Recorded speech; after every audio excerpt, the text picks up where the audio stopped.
everybody, welcome back to the Brit and Yankee Pub. My name's Phil Clark, the Brit. We're open again for business, and today we have day 20 of our beer advent calendars. And the first one we're going to have is our German advent calendar, the Kalea Advent Calendar. And it is an interesting beer today because I am told by the Kalea folks themselves that this is a whiskey Märzen, despite the fact that on the label it says Märzenbier down the bottom there. So this is going to be interesting to see whether we can detect any whiskey flavors in this Märzenbier. I am bucking the system and having my St. Bernardus Belgian beer glass. I just thought it would be a nice glass to display this beer in.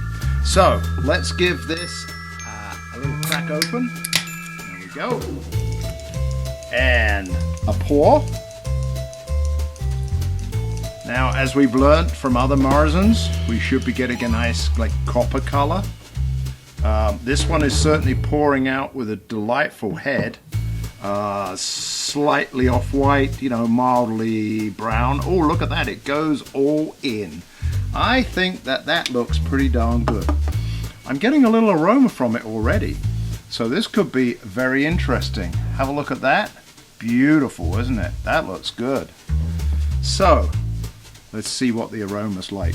Oh, by the way, this is from the Hösl Brewery, H-O-S-L, I think that's how you pronounce it. It could be Hösl Brewery. A Hösl Brauhaus, I should say.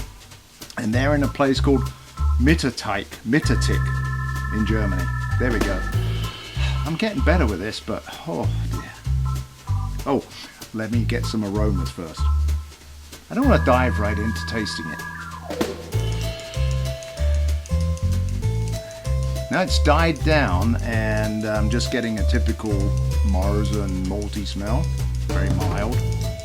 Let's sip it and see if we can get some whiskey wood, which I'm reliably informed is what they put into this beer to give it something a little bit different.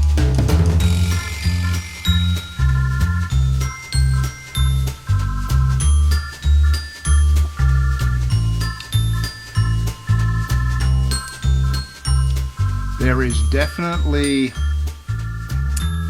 a wood component to this flavor.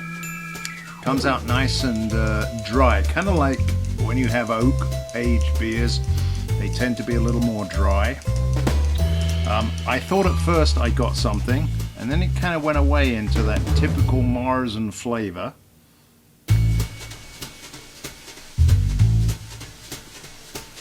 But it's definitely there. Right at the beginning, as you dip into this next sip, sip into the next sip even, there is definitely a different characteristic to this that I'm finding hard to put into the whiskey wood type of arena, but I guess that's what it is. They supposedly add wood, oak wood, or it's probably spirals or something like that they add into the beer to give it a slightly different flavor, and then they obviously take it out later on.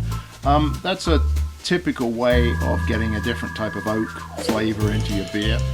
I think they've succeeded with this. I'm gonna have to go back for another sip. I do like that.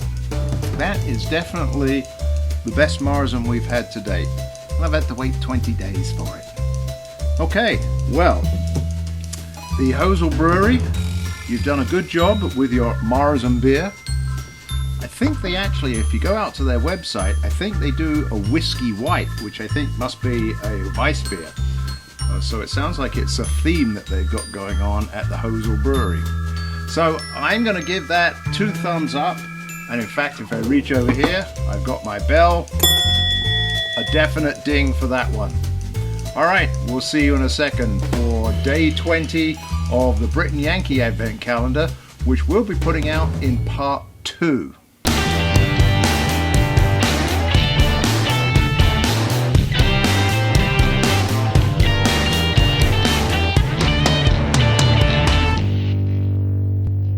And we're back after that short break, and I have another beer that is from the Brit and Yankee Advent Beer Calendar.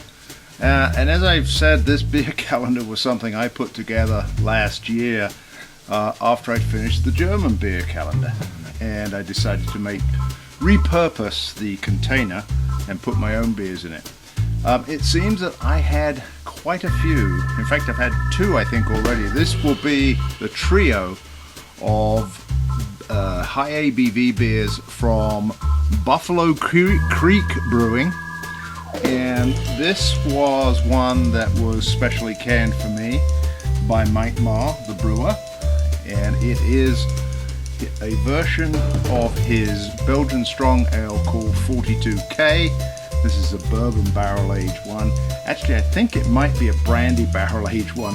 It was a while ago when he did it. It was back in May. I took a trip up there to pick up some beers from him and had a quick chat in and out because we were in COVID at that time. So anyway, this is the third beer we've had from them. They are in Long Grove, Illinois. I'm going to crack it open and see what this is, because I'm anxious to find out whether it was a bourbon barrel or a brandy barrel. If I know Mike, it was a brandy barrel. Mike actually does have a barrel brokerage business that means he's probably able to get a lot of great beers. All right. Whew. Boy, I can smell something from it even here. You take a check that out. That's beautiful. So, how do we tell if something is bourbon or brandy? Well, obviously it's going to be through the taste mostly, but let's see if we can check it out from the aroma. This one, by the way, is coming in at, well, I know the original 42K was 10%. When you put beers into barrels, you can add anything from half to 1.5, maybe 2% to the alcohol level. It doesn't really add too much. Let's see if we can get some aroma from this.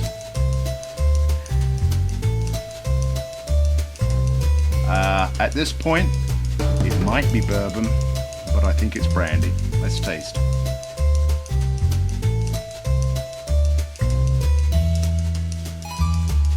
Based on the exceptional number of bourbon barrel-aged beers that I've actually tasted, I'm going with brandy. If I'm wrong, Mike will tell me so I know. This is exceptionally good. The Belgian Strong Ale that he produces is very sweet, but what's happened with this is it's got an extra oomph in the alcohol division, and the sweetness only comes through at the end, and then you get that beautiful kind of barrel liquor flavor that comes out of these. This is a sipper, I can tell you. Beautiful. I did want to mention that as this is the midwinter, Mike and his brewery up there in Long Grove, Illinois, does have an Alpine beer garden, as he calls it. It's Alpine Beer Garden, where he has plenty of fires going, open fires, fire pits, and that kind of German feel that makes for good drinking. So even if it's snowy, he's going to keep you happy with his beers.